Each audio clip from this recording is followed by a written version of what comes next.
மதுரை மீனாட்சி சுந்தரேஸ்வரர் திருக்கல்யாணம். 1,00,00,000 வாத்தியங்கள் முழங்கும் அதிசய விழா. அனைத்து உயிர்களுக்கும் நிகரில்லா அனுபவம்.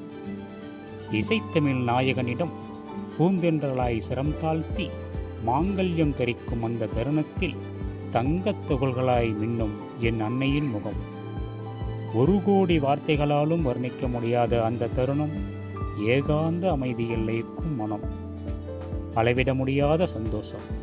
அது சொல்லுவதற்கல்ல, பிறவியின் அதி உச்ச நிம்மதிக்காகவே.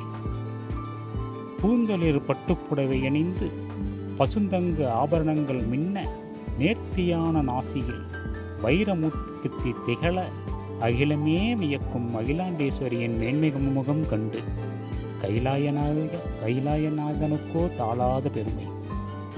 கார்மேகங்கள் அருள் சாரல் தூவ, தென்றல் தெய்வீக ராகம் பாட, வண்ண மலர்கள் பூஜை அணிவகுப்பாய் மலர, 2 கண்கள் பார்த்தாலும் போதாதென்று எண்ணற்ற அருள் தரிசனங்கள் பொங்கும் அந்த திருக்கல்யாண வைபவம்.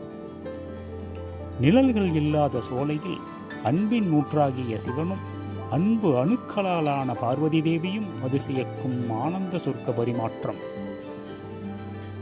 மனம் நெகிழ்ந்த வெளிப்பாடாய் இந்த உணர்வுகளின் கோர்வைகள் அனைத்தும் அந்த திருக்கல்யாண வைபவத்தை ஆராய அல்ல, அனுபவிக்கத்தான். அம்மையப்பனாகிய தெய்வங்களே, இந்த திருக்கல்யாண தரிசனம் என் பிறவியின் உச்ச நெறியாகும். என் உள்ளம் முழுவதும் உங்களுக்கே. உங்கள் திருவடியில் சரணடைந்தேன். சரணம் சரணம். அன்னமுதமூட்டிய தாயே சரணம். அன்பால் அரவணைத்த தந்தையே சரணம்.